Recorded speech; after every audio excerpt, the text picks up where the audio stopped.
Apreciados hermanos en Cristo, vamos a continuar con nuestra reflexión en la palabra de Dios, continuando con el capítulo 17 del libro de los Hechos. Vamos a leer los Hechos de los Apóstoles, capítulo 17, a partir del versículo 16. Mientras Pablo los esperaba en Atenas, su espíritu se enardecía viendo la ciudad entregada a la idolatría. Así que discutía en la sinagoga con los judíos y piadosos, y en la plaza cada día con los que concurrían. Y algunos filósofos de los epicúreos y de los estoicos disputaban con él. Y unos decían, ¿qué querrá decir este palabrero? Y otros, parece que es predicador de nuevos dioses, porque les predicaba el evangelio de Jesús y de la resurrección. Y tomándole le trajeron al Areópago, diciendo, ¿podremos saber qué es esta nueva enseñanza de que hablas? Pues traes a nuestros oídos cosas extrañas. Queremos pues saber qué quieres decir esto. Porque todos los atenienses y los extranjeros residentes allí, en ninguna otra cosa se interesaban sino en decir o en oír algo nuevo. Entonces Pablo, puesto en pie en medio del Areópago, bueno es aclarar que el Areópago era una tribuna superior donde hacían sus reuniones, sus asambleas, los jueces para juzgar. Ese era el Areópago. Dijo, varones atenienses, en todo observo que sois muy religiosos. Porque pasando y mirando vuestros santuarios, hallé también un altar en el cual estaba esta inscripción: al Dios no conocido. Al que vosotros adoráis pues sin conocerle, es a quien yo os anuncio. El Dios que hizo el mundo y todas las cosas que en él hay, siendo Señor del cielo y de la tierra, no habita en templos hechos por manos humanas, ni es honrado por manos de hombres, como si necesitase de algo, pues Él es quien da a todos vida y aliento y todas las cosas. Y de una sangre ha hecho todo el linaje de los hombres, para que habiten sobre toda la faz de la tierra, y les ha prefijado el orden de los tiempos y los límites de su habitación, para que busquen a Dios, si en alguna manera, palpando, puedan hallarle, aunque ciertamente no está lejos de cada uno de nosotros. Porque en él vivimos y nos movemos, y somos, como algunos de vuestros propios poetas también han dicho, porque linaje suyo somos. Siendo pues linaje de Dios, no debemos pensar que la divinidad sea semejante a oro o plata o piedra, escultura de arte y de imaginación de hombres.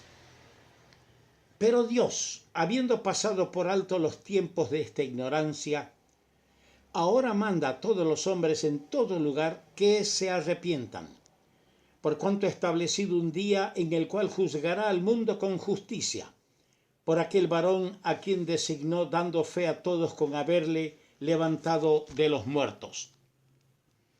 Pero cuando oyeron lo de la resurrección de los muertos, unos se burlaban y otros decían, ya te oiremos acerca de esto otra vez. Y así Pablo salió de en medio de ellos. Mas algunos creyeron, juntándose con él, entre los cuales estaba Dionisio el Areopagita, una mujer llamada Dámaris, y otros con ellos. Que el Señor Dios bendiga su buena palabra al corazón nuestro. Continuando con lo que habíamos comentado hace unos días, seguimos con el apóstol Pablo. Dijimos que en este capítulo 17 el apóstol se encuentra en tres importantes lugares: en Tesalónica, en Berea y en Atenas. La porción de hoy nos revela o nos muestra al apóstol Pablo en Atenas. Y leemos el versículo 16. Mientras Pablo los esperaba en Atenas, su espíritu se enardecía viendo la ciudad entregada a la idolatría. El triste estado de la ciudad de Atenas se revela, de acuerdo a lo que rescatamos del pasaje bíblico leído,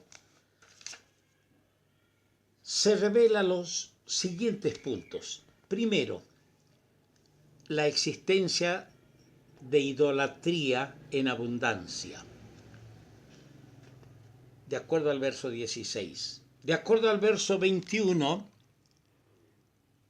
vemos la curiosidad, porque los atenienses, dice, se interesaban sino en decir o en oír algo nuevo. Eran curiosos. En el verso 22 se destaca la religiosidad, porque Pablo dice, en todo observo que sois muy religiosos.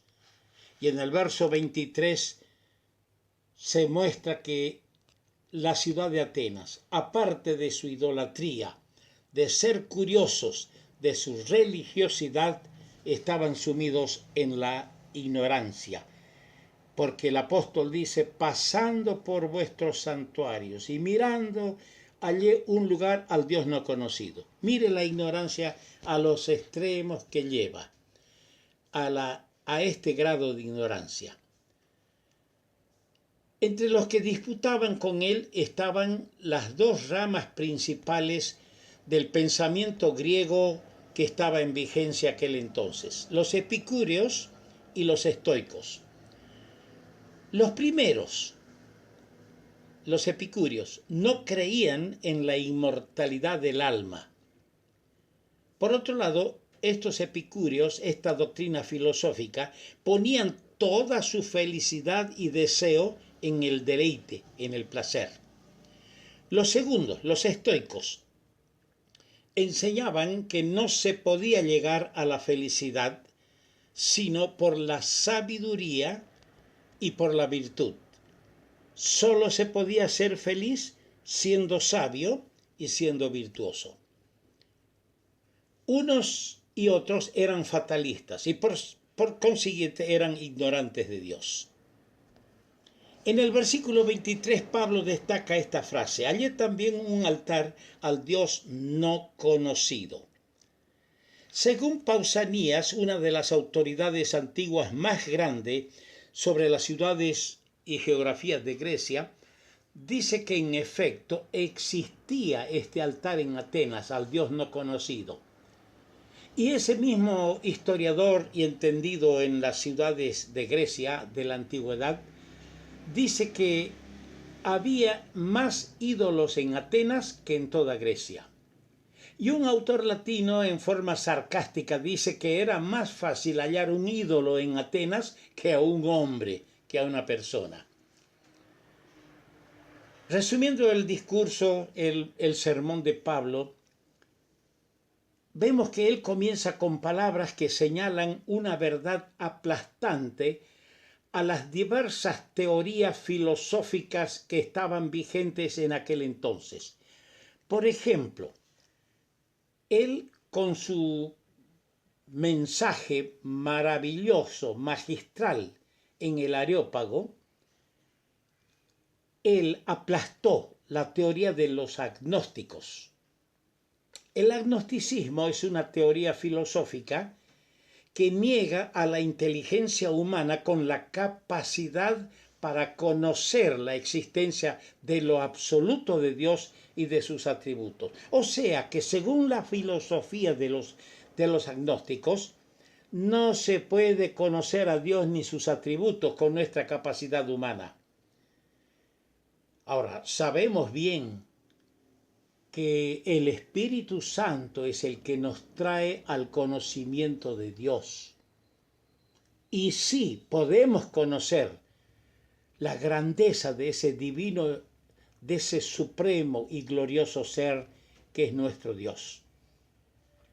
En segundo lugar, otra de las filosofías, de las teorías en vigencia aquel entonces, estaba el materialismo, el materialismo ateo. el ateo que niega la existencia de Dios. Dice el salmista, no hay Dios, dijo el necio en su corazón. El ateo niega la existencia de Dios. Y curiosamente uno rescata esa frase media jocosa de aquel ateo que dijo, gracias a Dios yo no creo en Dios. ¿Cómo es que da gracias a Dios que no cree en Dios? ¿Cuánta gente quiere mostrar que no cree? Yo tenía un profesor de filosofía en secundaria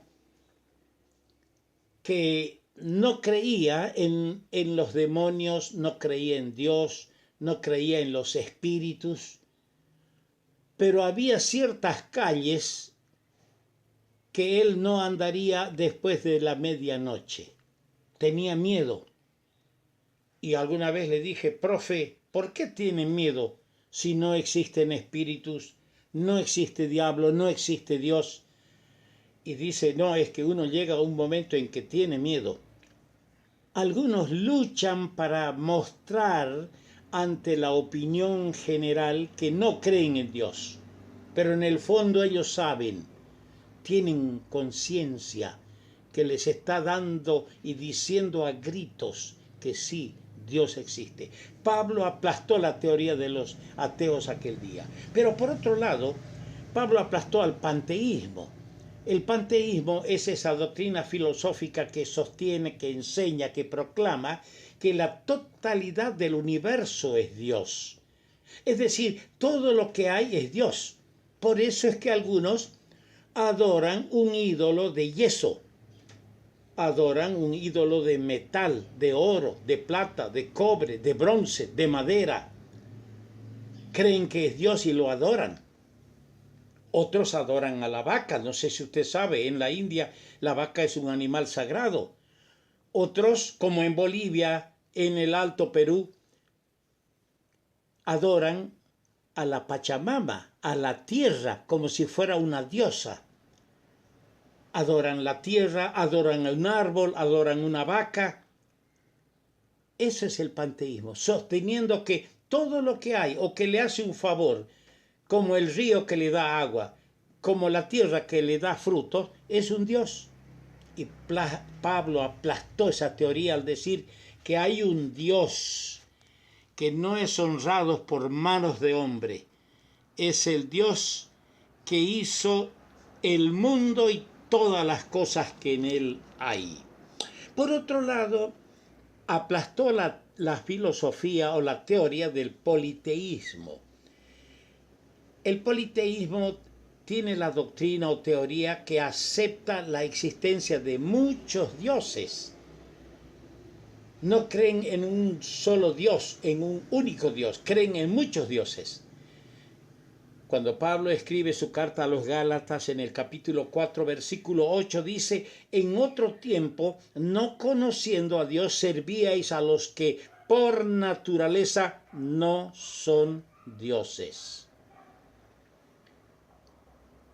Pero el mensaje, el discurso de Pablo también aplastó el paganismo. Y paganismo se aplicaba generalmente a los idólatras, a los politeístas, a los antiguos griegos y romanos. Ese discurso de Pablo aplastó todo esto. Volviendo al versículo 23, Pablo les dice al Dios que vosotros adoráis, sin conocerle, es a quien yo os anuncio. Pablo comienza su discurso de la misma forma que comienza la Biblia. En el principio, Dios. Así dice Génesis 1:1. Palabras que constituyen la llave de toda la Biblia y a todas las cosas creadas. En el discurso de Pablo allí en Atenas, y en el primer versículo de la Biblia hay una similitud en cuanto a una doctrina con una variada gama llena de matices que no son otra cosa que testimonios fehacientes acerca de la creación, de la palabra de Dios, de la conciencia humana, de la persona de Cristo y de su manifestación de Cristo en el creyente. Nosotros los creyentes, los que somos del Señor, no buscamos el apoyo de la ciencia para creer lo que dicen las Escrituras. No, yo no tengo que buscar apoyo de la ciencia para creer lo que me dice la palabra de Dios. Más bien, distintas ciencias han contribuido por sus conclusiones a confirmar los relatos bíblicos, lo que dice la Sagrada Escritura. Nosotros tenemos el testimonio de la Sagrada Palabra de Dios, en las cuales se establece claramente lo que deben ser nuestras creencias acerca de Dios. Porque nuestro Dios no cambia. Dice en Malaquías 3:6, Dios no cambia. Y si uno hace un repaso en distintos lugares, y yo les voy a invitar, no tengo en este sistema de mandar el audio, no tengo el tiempo necesario para ir a cada texto, pero yo quiero enumerar por lo menos 9 cosas acerca de nuestro Dios que no cambia. En el Salmo 139, en los versos 7 al 10, tenemos la omnipresencia de Dios. ¿Qué es omnipresencia? Que Dios está presente en todo lugar. En Jeremías el capítulo 10, versículos 10 al 16, tenemos la personalidad de Dios. Ahora, Dios como persona, escuche bien, en primer lugar, de acuerdo a Daniel capítulo 5, versos 20 al 22, Dios como persona, se relaciona con los asuntos humanos. Él cambia a los reyes, pone los reyes. Dios como persona, de acuerdo a Mateo capítulo 10, verso 20 a 29, Mateo 10, 29, 31, su cuidado se extiende al individuo. Él cuida de las aves, cuida de nosotros.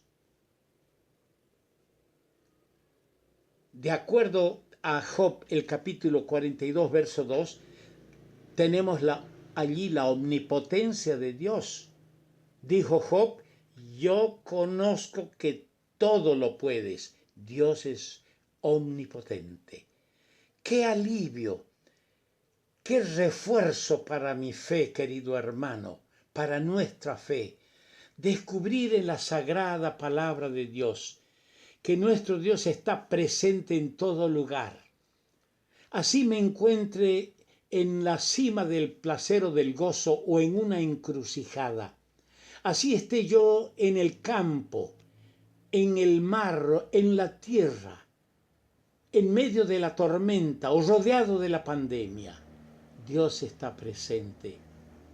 Dios es una persona que tiene cuidado de nosotros, los que somos suyos. Dios no va a permitir que los males vayan más allá de lo que Él ha dispuesto. Qué lindo es entender esto. Qué lindo es conocer que nuestro Dios es omnipotente. Él todo lo puede. Y qué bueno es saber que tenemos acceso a ese Dios que está sentado en un trono de gracia de acuerdo a Hebreos 4:16. Y podemos acercarnos a cualquier hora del día y de la noche para pegarnos al Dios omnipotente y pedir su favor. En 1 Juan 3:20 tenemos la omnisciencia de Dios. Allí dice en 1 Juan 3:20, Él sabe todas las cosas. Hermana querida, hermano, Él sabe tus angustias.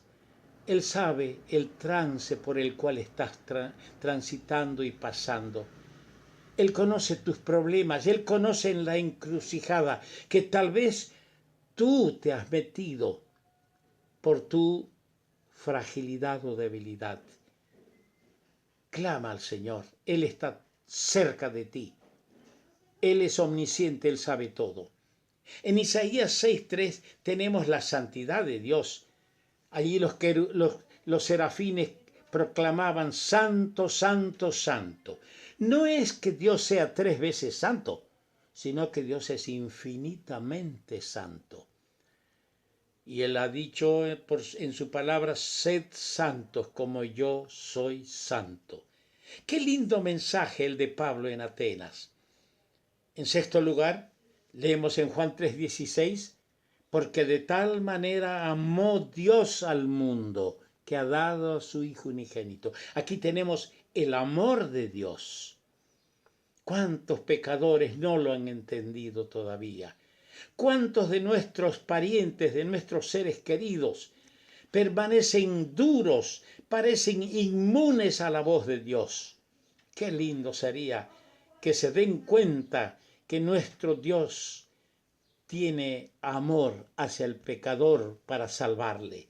Dios odia el pecado y el pecador en su pecado no es nada agradable delante de Dios. Pero su misericordia, su gracia, trasciende esos límites para buscar al perdido y salvarle. En el Salmo 145, verso 17, tenemos la justicia de Dios. Justo es Jehová en todos sus caminos. Él es el juez justo que Pablo menciona en su última carta escrita desde la prisión romana. Él es juez justo que va a dar la recompensa en aquel día. Él va a hacer justicia en ese litigio que tienes y que te pertenece a ti, hermano. Dios nunca deja que pierdas. Las aparentes pérdidas pueden resultar en enormes ganancias. Encomienda a Jehová tu camino y espera en él. En Romanos capítulo 9, versículo 15 y 18 tenemos la misericordia de Dios. Dios es misericordioso. En 1 Juan 1:9 dice que Él es fiel y justo. Si confesamos nuestros pecados, Él es fiel y justo para perdonarnos. La fidelidad de Dios. ¿Sí? Un pecado que nosotros cometamos en nuestra fragilidad no nos vuelve a condenar a la eterna perdición, hermano. Pero corta toda comunión con el Señor. Nos quita el gozo de la salvación, nos perjudica en el desarrollo espiritual y nos anula las obras y servicio que hacemos para el Señor. Pero Él es fiel y justo para escuchar el clamor del caído, del fracasado. Él está esperando la voz del Hijo pródigo que diga, Padre, he pecado contra el cielo y contra ti. Él es fiel. En el versículo 31 leemos, pero Dios, habiendo pasado por alto los tiempos de esta ignorancia, ahora manda a todos los hombres en todo lugar que se arrepienta, por cuanto ha establecido un día en el cual juzgará al mundo con justicia por aquel varón a quien ha determinado, a quien designó dando fe en todos con haberle levantado de los muertos. Las Escrituras establecen claramente cuáles han de ser las evidencias condenatorias en el día del juicio. En un juicio, en un proceso judicial, las partes tienen que reunir y los abogados defensores tienen que mostrar los elementos de juicio para defender la causa. Pero aquí tenemos en el discurso de Pablo las evidencias condenatorias en el día del juicio. Y eso está en las Sagradas Escrituras. Dice que habrá un juicio. Está establecido a los hombres que mueran una vez y después de esto el juicio. Ahora, en Mateo 12:36 dice que una de las evidencias contra nosotros los seres humanos será de toda palabra ociosa que hablan los hombres, de ella darán cuenta en el día del juicio. Ojo, qué livianos somos para proferir maldiciones. Qué livianos somos para hablar palabras deshonestas con doble sentido, palabras agresivas, ofensoras, denigrantes, difamantes. Vamos a dar cuenta en el día del juicio. Aquellos que no arreglan hoy y le piden perdón al Señor y lavan su alma en la preciosa sangre de Cristo, de toda palabra ociosa van a dar cuenta. En Romanos 2:6 dice, el cual pagará a cada uno conforme a sus obras. Una de las evidencias que condenatorias serán nuestras obras. ¿Qué clase de obras hace usted? Dirá, yo hago buenas obras, soy caritativo, doy limosna, doy caridad. Las buenas obras de caridad no compran la salvación del alma. ¿Qué obras? Ligadas al odio, a la calumnia, a la mentira, al crimen, al narcotráfico. ¿Qué obras? Se dará cuenta de nuestras obras en el día del juicio. En Mateo 12, 41, 42 se lee que los hombres de Nínive se van a levantar en el juicio con esta generación y la van a condenar, porque ellos, los hombres de Nínive, que merecían el castigo, al oír el solemne mensaje de la predicación de Jonás, desde el rey se arrepintieron. Los hombres de Nínive tuvieron el privilegio de escuchar el mensaje y de oportunidad y de salvación y perdón. ¿Cuántas veces, amigo oyente, pariente, tú que tienes familiares cristianos, cuántas veces has tenido el privilegio de oír el mensaje de salvación y de perdón? ¿Cuántas veces Dios ha hablado a tu vida, a tu corazón? Has tenido privilegios y eso es una evidencia que te va a condenar si hoy no te rindes al Señor Jesucristo. Por otro lado, en Romanos 2:5 dice estas palabras: por tu dureza de tu corazón no arrepentido, atesoras para ti mismo ira para el día del justo juicio de Dios. ¿Qué quiere decir esto? Que una de las evidencias condenatorias será por tener en poco la bondad de Dios para contigo. Por esa dureza de corazón, por no quererte arrepentir. Estás amontonando, atesorando para vos mismo ira para ese día del justo juicio de Dios. No tengas en poco la bondad de Dios. En Romanos 2:4 leemos: o menospreciáis las riquezas de su benignidad, ignorando que su benignidad te guía al arrepentimiento. Sí, eso es lo que dice la palabra, que una de las evidencias que te condenan será el rehusarte al arrepentimiento, el no querer arrepentirte. Y el Señor Jesucristo dijo: si no os arrepentís, todos pereceréis igualmente. Amigo y hermano, termino esta reflexión con esta recomendación. Aprendamos más, los que somos creyentes, aprendamos más de nuestro Dios y sus atributos, recordando lo que dijo el Señor en su oración en Juan capítulo 17, versículo 3.